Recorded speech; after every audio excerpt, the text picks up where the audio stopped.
All right. Well, thank you so much, Al. And again, I hopefully we can hit our marks here.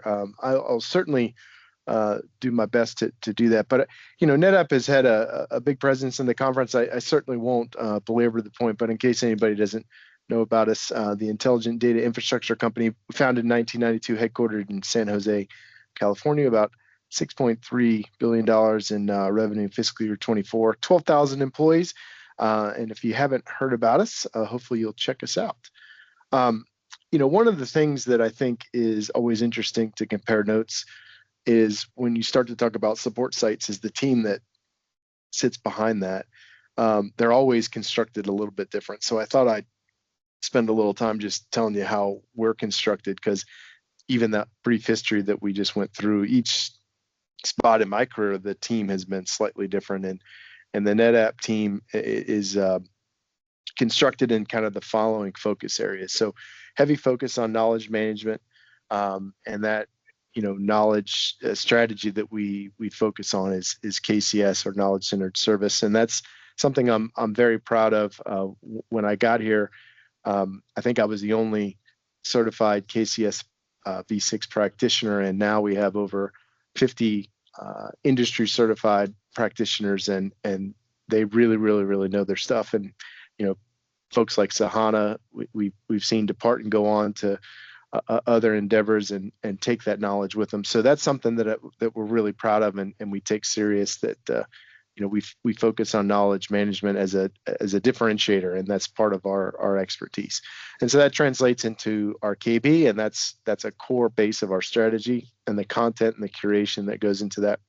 We obviously put great pride in our support site. We're honored to be a 7-time ASP support site winner, and very proud of that active streak, and look forward to continuing to compete there and put ourselves out for competition next year. But we love the feedback that this program and this venue and this community give us. I know Laura and James have had an active showing, but Julie has also been a judge in the past, and I'm sure there's some other folks that you recognize on the call who have interacted with over the years. AI continues to be a growing area of discipline for us, but we've been at this for a number of years now, 5+. We've had an active chat bot and AI practice within our search practice, for example. So that's really built up a lot of good muscle memory. As Gen AI has descended upon us, we found that having built up those practices over the years really pays off in terms of how do you think probabilistically about this stuff, and how do you deal with utterances and that kind of stuff.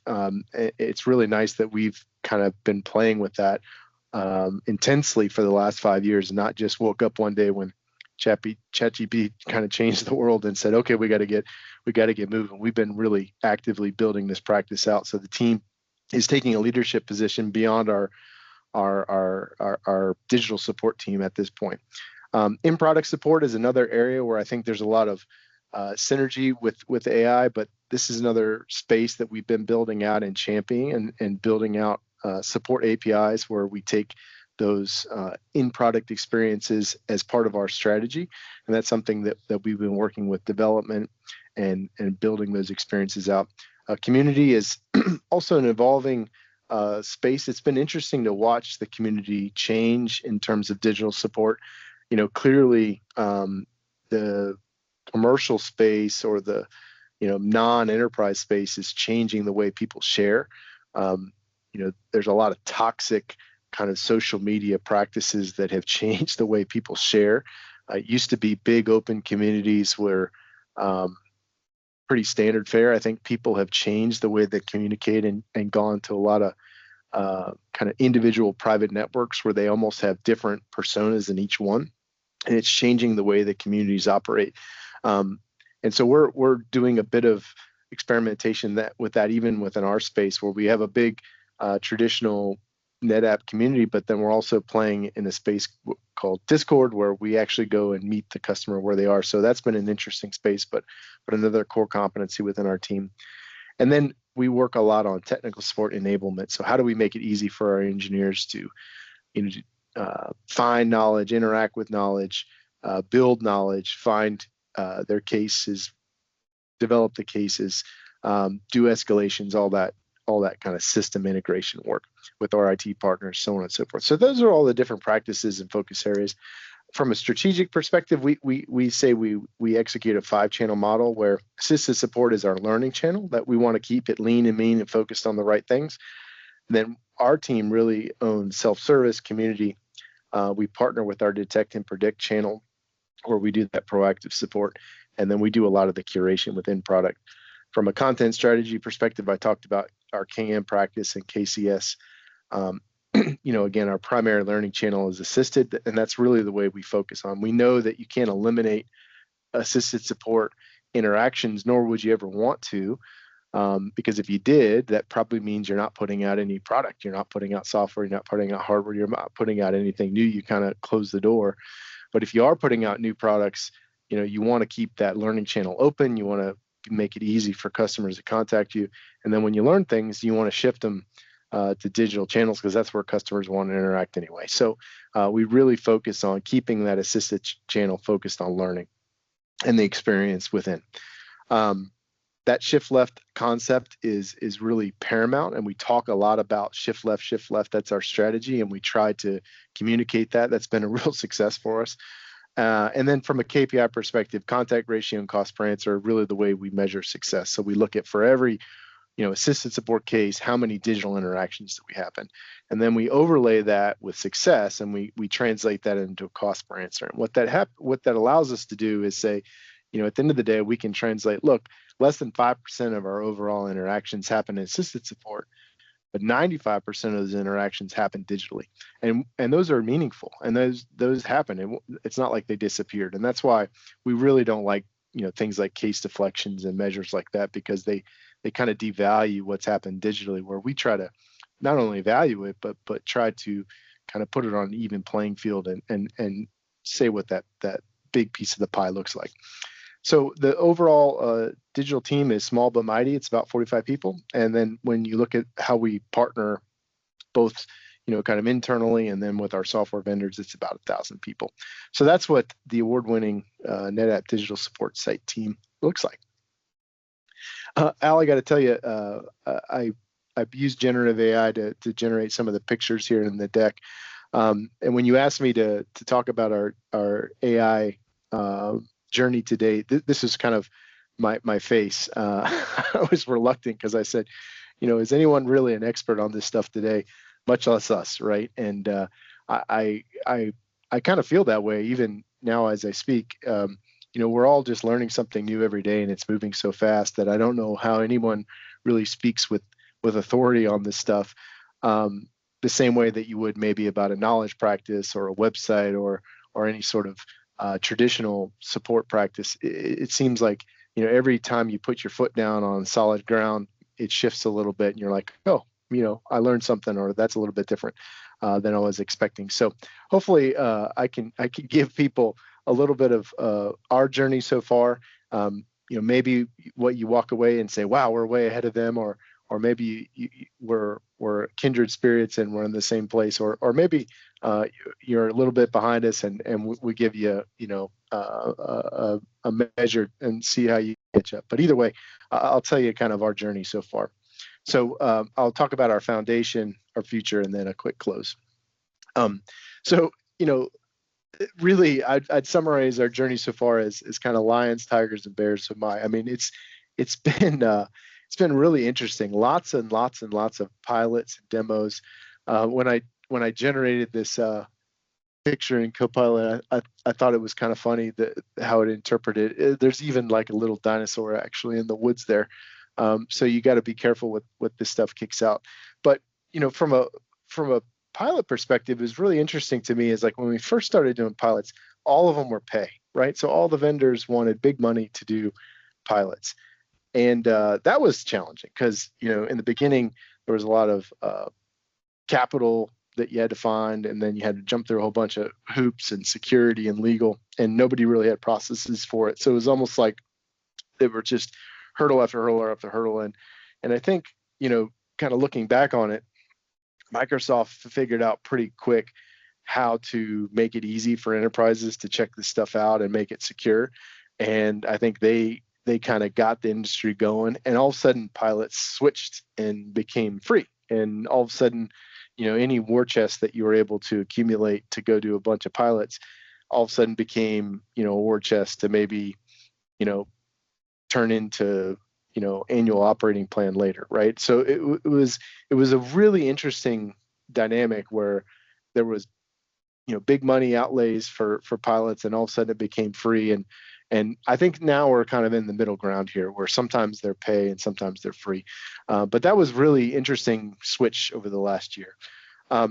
Clearly everybody's talked a little bit about this decision about build and buy, and I think that's also pretty interesting.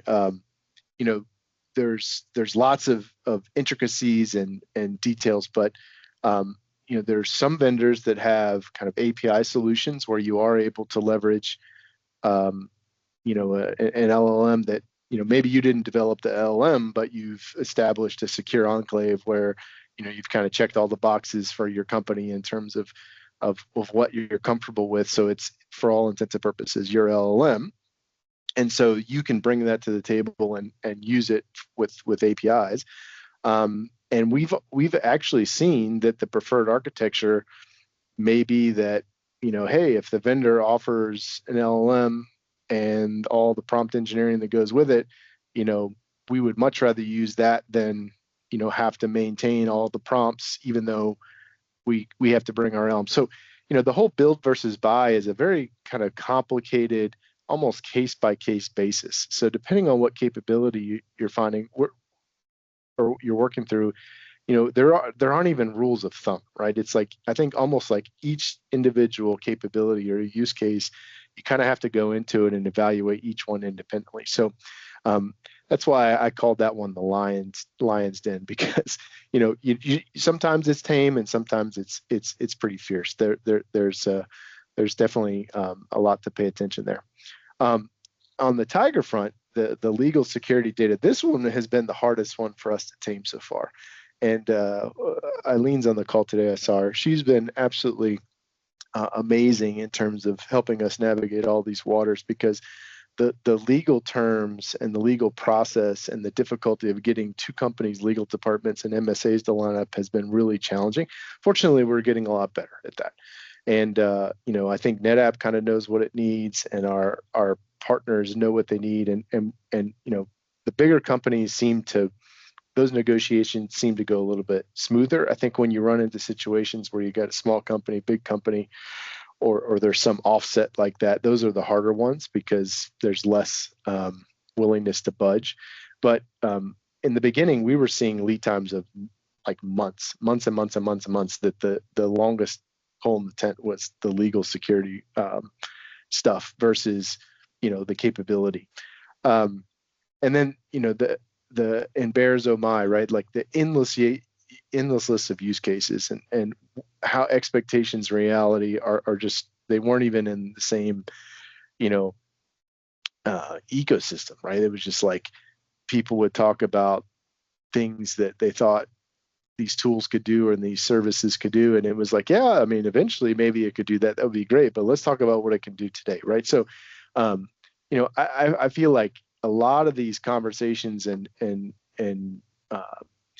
potential is great. I mean, it's great for brainstorming, it's great for excitement, but then you really have to kind of come back and ground it. And a lot of the success measures actually go back to some of the things I just talked about on the last slide. Is like, how does this impact our contact ratio? How does this impact our cost per answer? How does this impact shift left? And these things ground us in the truth. And because there's really, really good business ROI in the way that we've done our business with that. And it seems like if we really kind of look at what this tool is capable of doing, is it's extending our capacity to shift left, right? It's extending our ability to digitize this particular process or allow this particular experience to be better, or we can develop this content in different ways. So that's been kind of an interesting dynamic around how we develop these concepts of success measures and ROI. And people always continue to come back to ROI. And we'll talk a little bit about that in a minute. But there is some dark side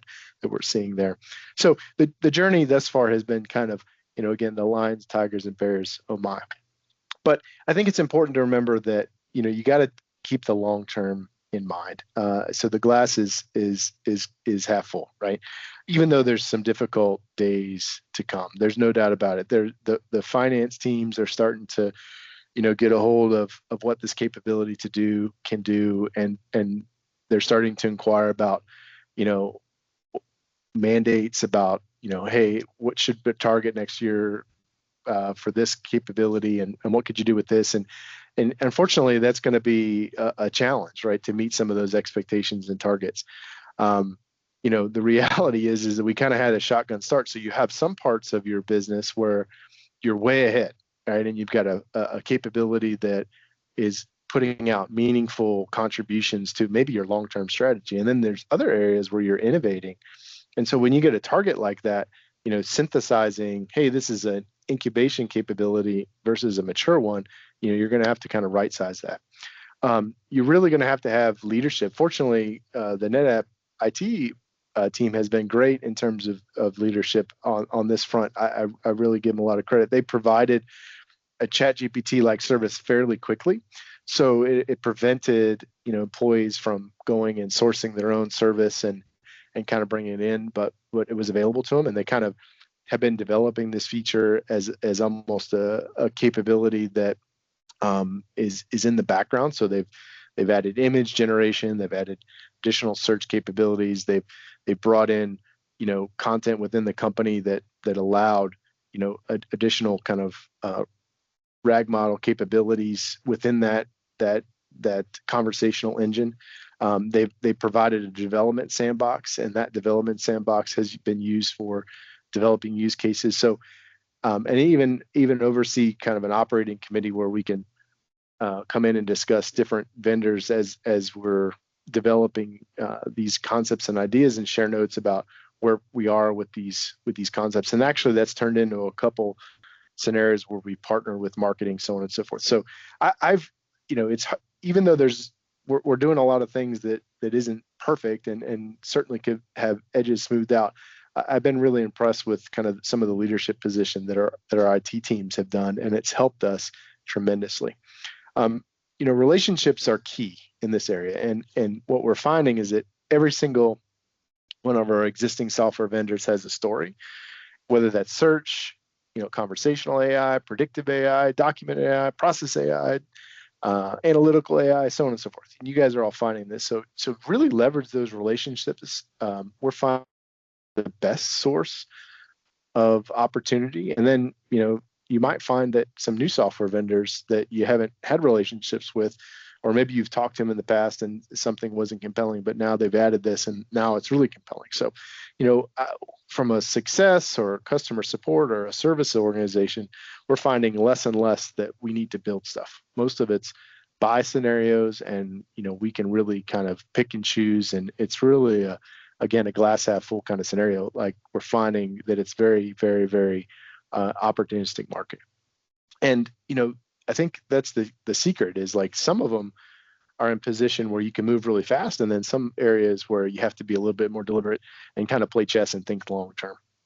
And so just remember, the glass is half full. You're going to have scenarios where things feel overwhelmed. I know we have struggled a little bit from time to time, and so when we go back to that long term view, it helps you deal with those difficult days. So what is our foundation? Well, I think if I were to summarize it, it's really kind of answering in search. That's one of the foundation, and we're really, really excited about adding this, is because a lot of the pilots that we've been doing are kind of point projects and use cases where it helps small pockets of people. But what we're really excited about answering is it's an ability to operate at scale and leverage the content that we've worked so hard to make a differentiation in our strategy and in our business results over the last 5 or 6 years. So I told you that we've made kind of our knowledge management practice the bedrock of all of our strategic transformation over the last, let's just say, 7 years. And when we turn answering loose, generative AI answering loose within our search using that content, the results are fantastic. And what we're seeing is that it makes absolutely no sense to simply give that to our engineers from an EX perspective, because the benefit is really muted.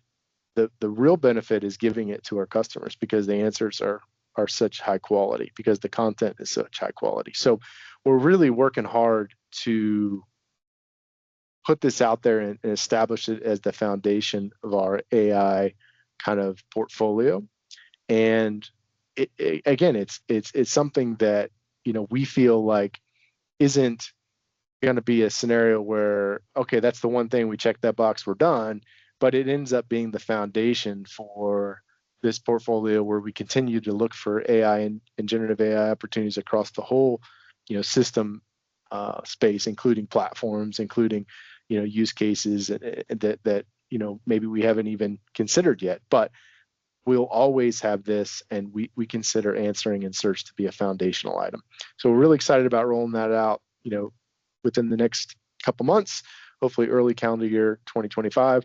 We've done all the preparatory work. We had to kind of reshape a UI and some of that work, and now we're into testing, and things are moving along quickly. The second item I wrote here were kind of co-pilots. We're seeing a lot of really good benefit, and people are using them kind of seamlessly now. So we've been able to bring about 20% of the organization Microsoft Copilot full integration to the suite. So in Teams and Excel and PowerPoint and email, and you know, the secret there has been to make sure that we find cohorts that use it regularly. And we found that people, you know, some of them adopt it quickly and some not. So we've taken the approach that, you know, we're just going to simply find people that use it kind of intuitively and naturally, and we're going to get it to those people first until we can, you know, run out of those users, and then we'll go ask for more. And that's worked really well. But we're also, you know, trying to roll it out in meeting software, and you know, so all of our Teams meetings, all of our Zoom meetings, so on and so forth. So any of the Copilot capability that's kind of individual productivity, we like a lot, but we're trying to right size it. We know it's not a one size fits all scenario. And at some point in time, we believe that the marginal cost of that stuff will come down, because, you know, last time I checked, I've never been asked to like build a business case to provide my team Excel or PowerPoint. And I don't think that one day we'll be asked to do that for Copilot, for example, but we are today, right? And so we have to navigate those waters and make sure that we justify the investment to get it to the people that are going to maximize that use and continue to justify it. So we see Copilot as another kind of Copilots as another foundational item, and we want to get them kind of at scale and use at the organization, because I think they really do accelerate and allow the organization to move quickly. And then we see a lot of potential and progress with Gen AI video creation. And let me talk a little bit about that, because maybe this is something you guys have looked at or haven't looked at, but let me put a framework on why we really like this. So again, going back to kind of content, and content being a key driver to what makes a really, really good support site and a really good support site experience.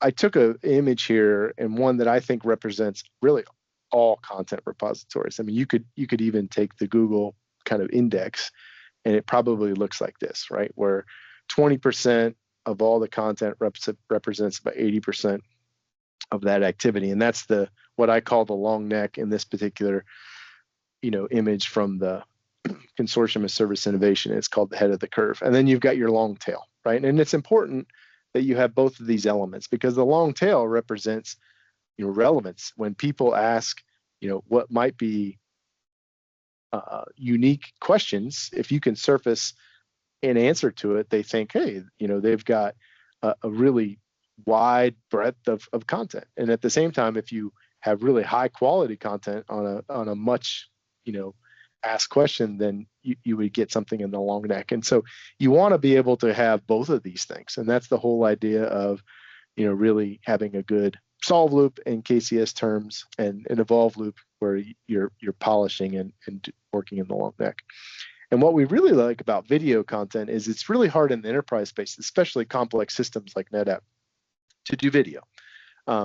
You could probably generate video, and we've worked really hard over the years really at all the companies I've been at to try to produce video. You can produce video.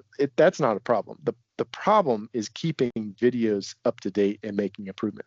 And what we're finding is that the real big opportunity with the generative AI video creation is that you can rerun videos in like 3 minutes, right? So if you have a script that you built on a particular piece of content that's appropriate for video, because not everything is appropriate. It might take you 1-2 hours or something like that to generate the video. But what's brilliant is if you get a piece of feedback that says, hey, this has to be updated, it takes 5 minutes. In the past, it would take you another 1 or 2 hours to regenerate that video. Maybe you had to go back in the studio. I mean, it was impossible to keep it up to date. And so we avoided it. And unfortunately, the trend in the world is to be very video oriented. I mean, look at, TikTok or YouTube Shorts or video in general. And so knowing that it's customer and user preference to have video or that option, but us not being able to provide it, was always, kind of gnawing at us. And so this is something that we're super excited about, because in our playing with it, we think that it cuts down on the ability to keep that video up to date dramatically, like 99% of the time to keep it up to date in our early findings is cut down. So we're excited about that. We think that it has a big play in CX, a big play in the EX, and something that'll help us work that kind of long neck. It's not so much of a play in the long tail, but it's something that'll help us a lot in the long neck. And so let me kind of bring it home in terms of where we go in the future. So, Hey, Ryan, let me stop you for just a second. We had a question. I thought maybe, I don't want you to rush through your presentation. So rather than let you get to the next step, let's look at the question, okay? So it's, what is the increase in productivity per employee based on their role in the integration of co-pilots? Maybe a tough it must question. work for, that's like NetApp finance person has infiltrated. Sorry about that. No, those are fair questions. I think those are, those kind of questions are tough, right? Because, the reality is it doubles the license. So the question is, does it double the productivity? Probably not. But I will say that, using it, you are much more focused on kind of the areas that matter. When you scan emails, when you build presentations, when you're able to kind of navigate the noise, it helps you stay on point and sharp and make good decisions. So I think at the end of the day, AI should be, at least for my perspective, kind of an ability to help us make better decisions. And, I think if we allow ourselves down the path of rote productivity measures and stuff like that, we're probably going to back ourselves into a corner. But it's a tough question, because at the end of the day, at the moment, it doubles the price. So hopefully we can get it out there, and the marginal cost of some of these tools will come down.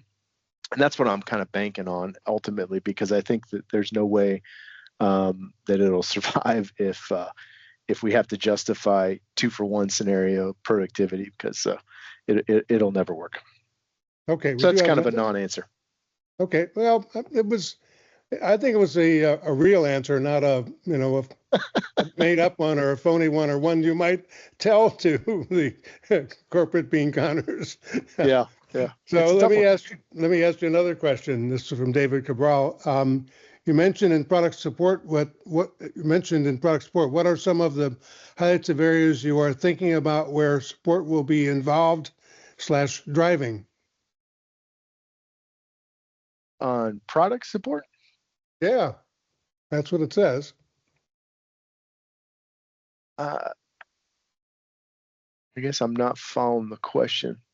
Is there, in product support? You mentioned in product support. Oh, in product support. Yeah. So, the way we've approached that is, so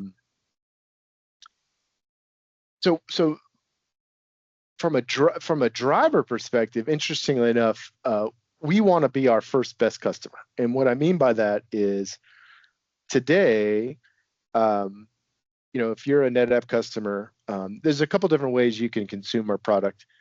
Number one, you can use our product kind of on premise through your classic command line interface. And in that scenario, if you have a problem, you have to come out of that interface, go to our support site, go to our knowledge base, go to our community, so on and so forth. Wouldn't it be great if in the future we had an ability to somehow come to you in product? So, for example, could we allow you to download firmware directly to your system? Could we allow you to open a case directly to your system? That kind of thing. If you were on a web interface already, and we do offer a system called BlueXP, where you're doing orchestration work and kind of managing your system, wouldn't it be great from there that you could open a case or check your system for, errors, that kind of thing? So what we want to be able to do is kind of allow the customer wherever they are to kind of ubiquitously not only access support and services, but be able to kind of interact with their product. And furthermore, we want to also think about the machines as customers.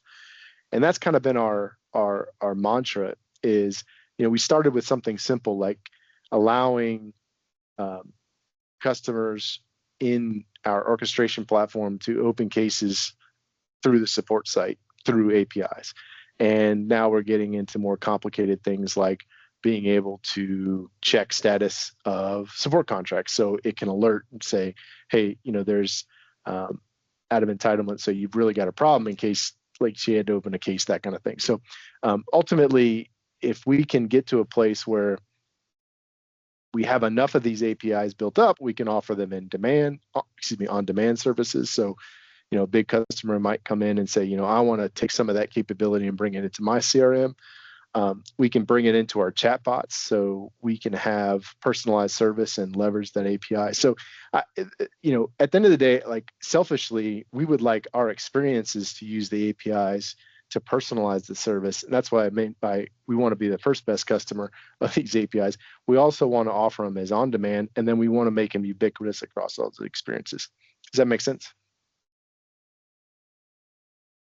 I think so. Yep. Let me give you one more, and then we'll stop questions and let you get back to your presentation, and we'll take questions again later. But this one is about your mention of video. Do you find that videos are more preferred by customers versus clear text? It's exciting to see AIs creating and modifying videos in record time. However, I'm curious about what you see customers prefer, especially in digital product support environment. Yeah, well, it's still early days, so we haven't drawn any conclusions. But what we're finding is that, there are certain areas that like are heavy, kind of GUI that are obviously more appropriate for videos than like heavy command line, for example. So in those areas where it's heavy command line, like maybe text would be the more appropriate way, just because you could consume it quicker, and especially when you turn on generative answering, it can deal with that better, and it can provide that information quicker. So there's topics or products I think that are more appropriate for video versus others. But we're also finding that, at the end of the day, there's a people preference too, right? Like there's some people that like video and are visual learners versus others that like to read and text, and there's oftentimes generational components to that. And so, well, what I like about it is you could take the same piece of content and you could offer it in both ways, and then now you're serving kind of two constituents in the same people. And furthermore, you could offer it in multiple languages doing the same thing, right? You could offer that video, the generative AI video, you could literally offer in like 10 languages in the same video. And then you can offer the piece of content and kind of instant translation in the same language. So it becomes, not only are you offering it for two different constituents, but now you're offering it in multi-language. So it's really like science fiction stuff if you go back 5 years ago to think of that we can potentially do that at scale today. Okay, on with the show. All right, so just to kind of bring it home in terms of future. So, I talked a lot about shift left, and that's been our mantra. I think what we want to do is when we talk about AI, is we want to have this ladder up strategy where success begets success. And the idea there is to start small and kind of grow it and allow the cost savings to kind of allow us to build up. Now, why that's important for us is that we really see platforms as a real key element to our long-term AI strategy. And I don't know if this applies to all spaces. Maybe this is something that's specific to customer support, service, customer success areas. Maybe development is a little different, maybe sales is a little different, but I feel strongly that in the customer support space, customer success space, that platforms are a big piece, right? Whether you're talking about search, CRM, customer success automation, professional services automation, customer success portals, like your AI strategy has to be aligned to the platforms. I mean, we've heard some of the vendors already in this webinar. If you've attended any webinars this fall, platforms have a big piece of whatever AI you're going to do, because that's where you get your scale, and the CX is to incorporate the platform. So in this image that we generated here, you'll notice optimization is spelled wrong. There's a double rung on the ladder at the top, but we feel like, kind of laddering up and allowing, us to kind of make our way up to that platform. It might be a scenario where the first case, generative AI case summary solution that we develop is built in-house, but then down the road, we have a CRM that's an out-of-the-box feature that we leverage, that kind of thing, right? And so I think you want to think short, medium, long term, but the platform has to be in your thinking, and it has to be part of your AI strategy long term. One of the areas that we're really excited about is interrogations. So kind of, how do you collect up all your CX data and use generative AI to interrogate it to figure out where the success is potential? Where are you falling down today? So we measure our self-service journeys today, and we've done for years and years and years. And despite being a very successful self-service operation, we're right in that industry benchmark area of kind of 50 to 60% success. So wouldn't it be great if we can collect up all that CX data, which we spend a lot of money in analytics, and collect all that data and interrogate it and find out where we're not successful? And so that's an area that we're working on. We're spending a lot of time and effort to figure out how we can do more automations, whether it's in a platform or whether it's in individual kind of point projects to make things easier and more scripted and more automated. That's not necessarily pure generative AI solutions, but is very much kind of in the AI automation work. And then, obviously, personalization is a massive, massive opportunity that generative AI offers us. Can we build a website? We're thinking about kind of a customer success portal, kind of from the ground up with generative personalization. That's something that really excites us. So we're going to focus on initiatives that scale in the CX, and we're going to focus on success on the EX. How do we drive success? And we really are excited about building digital experiences with generative AI from the start. That's something that is way different than adapting things that may exist today and that we've been working on for years and years and years. So the future is really this ladder up strategy.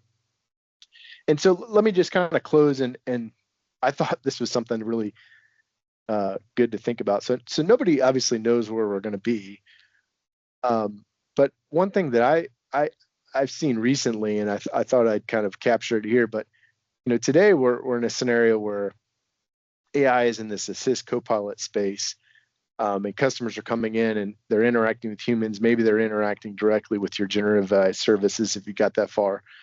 Maybe there's a copilot scenario. So that's working, and that's working well. But what about a world where the customer's AI comes in and interacts with our AI? Are you on a path to get there, right? Is that 1 year away? Is that 5 years away? Is that 10 years away? Is that possible on the trajectory you're on or not? And if not, how do you put that on your line of sight. And I think that's what's been exciting for our team to really contemplate and think about.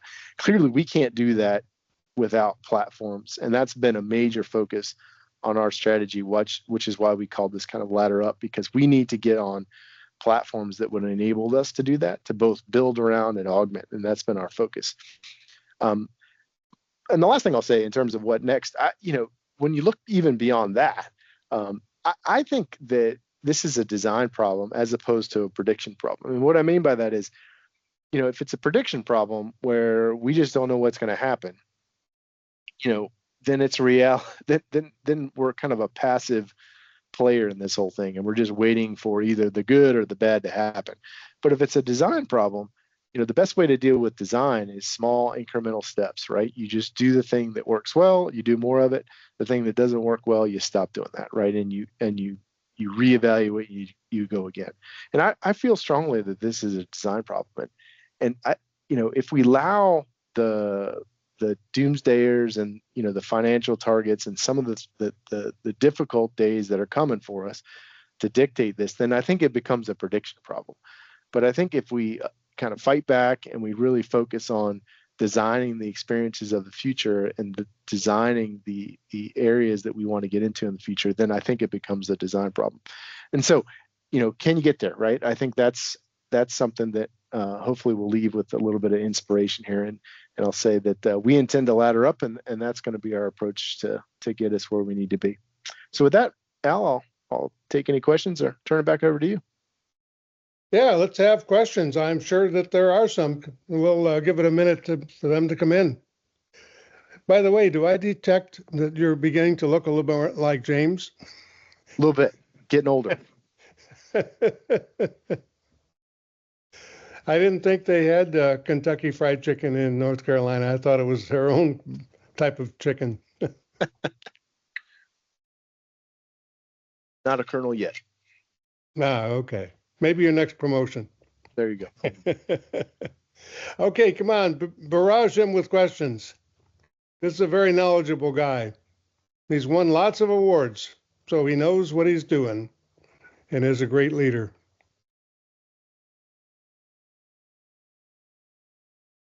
But maybe I intimidated him with all the awards you've won. Either that or everybody went to lunch. Yeah, it happens sometimes.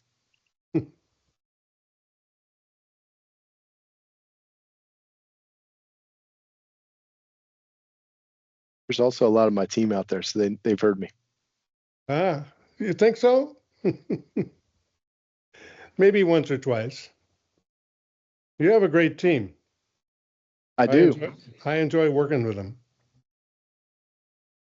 They are fantastic. Yep. Well, we'll give it one more minute. We don't get any questions. We're going to move on. I do see one question in the chat. Oh, okay. From David. Paul, you want to read it? Yeah, it says, can you give examples of long neck content? Yeah. So, I mean, the easiest definition would be just anything that drives a lot of the volume within your data repository. I mean, it doesn't have to necessarily be a content or a KB specifically, but any real content repository. I think if you kind of step back and use some sort of demand signal, whether it was views or links or clicks or whatever, you would see some sort of distribution that looked like that. And it's interesting because I when I first heard this concept, I didn't necessarily believe that. So I kind of tested it with a few of our data analytics team, and sure enough, it always kind of looked the same general distribution. And I think it's an important component. As a matter of fact, to give you an example of like why it works, this is probably the best example I can give you. When I came to NetApp, we had to we decided to take the step of moving from one knowledge-based platform to another. And the way we did it was we had about 25,000 articles in the knowledge base. And so we picked 5,000 articles that represented the most traffic of that KB, and we ported that over. And the remaining 20,000 we archived. And when we did that, we had a process that if anybody made any sort of request or anything like that for the old content, that we could restore it. But effectively, we were betting that 5% of the content, which obviously, do the math on it, was 20%, would carry the day and allow us to rebuild the knowledge base in the new format and the new system, the new content structure, the new rules, regulations, that kind of thing. And sure enough, I think I got 0 complaints when we did that. So that's the very definition of that long neck content. You can identify, the 20% of the content that drives 80%. Now, in practice, what is it? It's things that maybe you wrote like a design guide, or maybe you wrote some sort of high volume, support bulletin or something like that, that gains a lot of traffic and views and is consistently valuable to your user base. But in practice, it's the things that really kind of move the needle for your organization and that content repository. Well, we got a raft of questions in, so fasten your seatbelt. So this one from our friend David Cabral, answering in search questions, guessing you are pairing search engine with a RAG, R-A-G. Yes. Okay. We're a proud customer of Coveo, and we're really excited to launch their CRGA feature. I know you're going to have Patrick later talk a bit about that, but yes, we're really excited about using their RAG solution.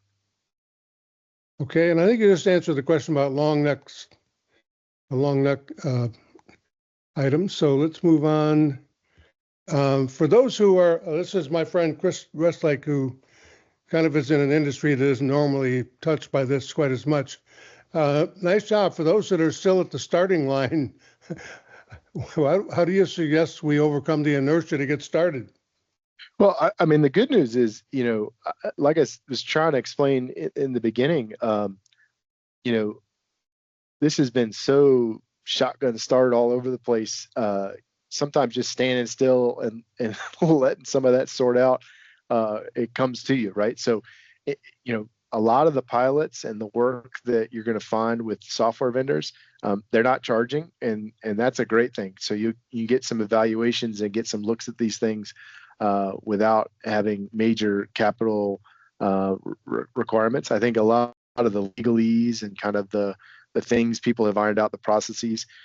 So you might have to work through it with your company, if you haven't established those processes, but I guarantee you the external vendors have kind of figured that out. I would start with, again, search. I think that's a foundational item. If you don't have good search on your self-service site, you should get good search and you should add answering. The way I think about it is, in a world of abundance, those who control discovery are king, right? And that's the way you need to think about it. That's where Google mints money and that the aggregators of the world. We live in a world of abundance, and more, that's the way you need to think about it. So I would start with kind of search and discovery type items. Obviously bots are another kind of easy way to kind of lean into it, because there's solutions, but they're not nearly as impactful as really good content and really good search, especially when you can overlay generative answering in there with really good citations. So that'd be the place I'd start. And building up a really good process with legal and your IT and third-party software, because that's important to be able to move through that efficiently. And I'll add that, today's day and age, most board members and executives have heard about ChatGPT and wondering what it means to them. So a lot of times you can kind of trade on all that PR that has been invested and the news media has covered, and you at least get people's curiosity going about what it could do. For sure.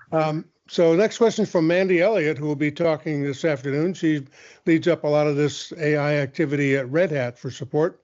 She has said, is there a particular skill set that you found that you need more of to execute these solutions? And I think I can imagine why Mandy is wondering. Yeah, that's a great question. So I will say that I think, we, from a technical perspective, I think if you were already doing kind of AI work and you'd built up the practice of like thinking probabilistically, you were doing, web analytics and used to like ambiguity and kind of sifting through data and being able to tell stories about that, that's all applicable. And that all really works. I think the part for me that has been interesting is the negotiation skills, like being able to negotiate with legal and being able to negotiate with marketing and IT and all the contract stuff. So kind of like the programmatic finance, budgeting, resource stuff has been the area where this has been the hardest. And fortunately, with James and Eileen kind of leading it, we've lucked into that. They have that stuff in spades in addition to the experience and the technical teams that they work with.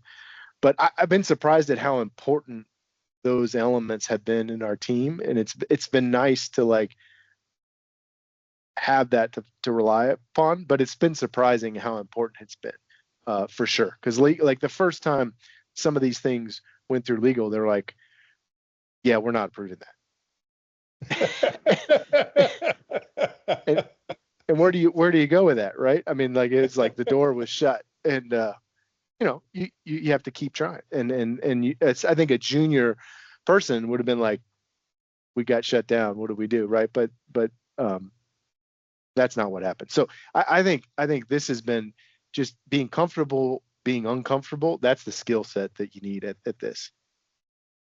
Well, certainly those aren't necessarily traditional skills found in abundance in support organizations. 100%, 100%. Yeah, I mean, like contract terms, MSAs, like you might have some people that do these things, but yeah, they've been like paramount for sure.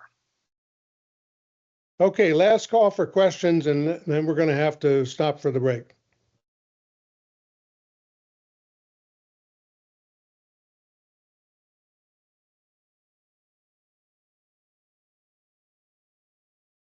Okay, Ryan, you get to take a break too. Sounds good. Well, thanks for the invite, Al. Good to see you.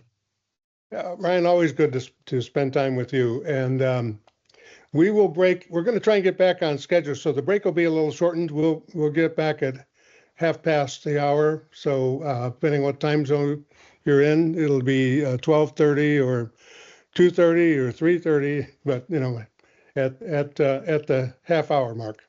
So Ryan, thank you again for sharing your viewpoint. I think in my opinion, your viewpoint is one of the more important ones that I would seek out if I were trying to do this. I mean, I know, a lot about your track record and history, and people would be very smart to pay attention to what you just said. Thank you, Al. Too kind. Appreciate it. Okay.